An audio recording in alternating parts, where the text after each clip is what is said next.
এই মহাবিশ্বে প্রতিটি জিনিসের শুরু আছে। মানুষ জন্মায়, তারা মরে, নক্ষত্র সৃষ্টি হয়, আবার ধ্বংসও হয়।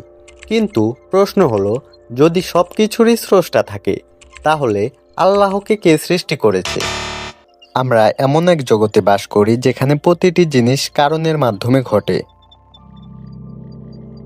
তাই আমাদের মস্তিষ্ক স্বাভাবিকভাবেই প্রশ্ন করে, স্রষ্টাকে কে সৃষ্টি করেছে? কিন্তু এখানে একটি বড় ভুল লুকিয়ে আছে।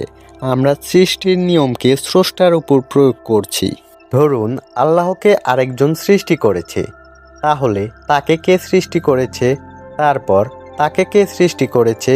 এই প্রশ্ন যদি অনন্ত পর্যন্ত চলতেই থাকে, তাহলে কখনো কিছুই অস্তিত্ব আসতো না। একটি সাধারণ উদাহরণ দিয়ে বোঝানোর চেষ্টা করি। ধরুন, আপনি একটি অফিসে কাজ করেন, একটা কাগজে সাইন করতে চান। এটা একটি পরিবর্তন, কিন্তু এই পরিবর্তন করতে হলে আপনাকে একজনের অনুমতি নিতে হবে।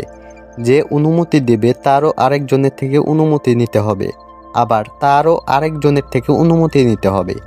এভাবে এমন একজন আসবে যার কোনো অনুমতির প্রয়োজন হবে না, অর্থাৎ কোম্পানি অথবা অফিসের মালিক অথবা কোনো দায়িত্বরত ব্যক্তি। এখন এরকম কেউ যদি অফিসে অথবা কোম্পানিতে না থাকতো, সব কিছু করতে প্রত্যেকেরই কারো না কারো অনুমতি লাগতো, তাহলে অনুমতি দেওয়া লোকের সংখ্যা হতো ইনফিনিটি। তাহলে আপনি কখনোই আর কাগজে সাইন করার অনুমতি পেতেন না। অস্তিত্ব শুরু হওয়ার জন্য এমন এক সত্তা দরকার যিনি নিজে শুরুহীন। আমরা কে সৃষ্টি করেছে প্রশ্নটি করি সময়ের ভিতর দাঁড়িয়ে, কিন্তু ইসলাম বলে আল্লাহ সময়েরও স্রষ্টা। সময় শুরু হয়েছে বিগ বাং এর সাথে। যিনি সময় সৃষ্টি করেছেন তাকে সময়ের নিয়ম দিয়ে বিচার করা যায় না।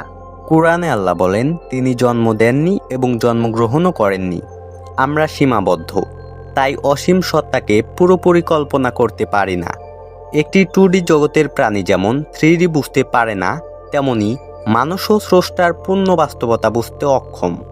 প্রশ্ন করা ভুল নয়, কিন্তু সব প্রশ্নের উত্তর মানুষের সীমিত যুক্তিতে ধরা পড়বে এমনও নয়। সবচেয়ে বড় সত্য হলো, সৃষ্টিকর্তা সৃষ্টি নন।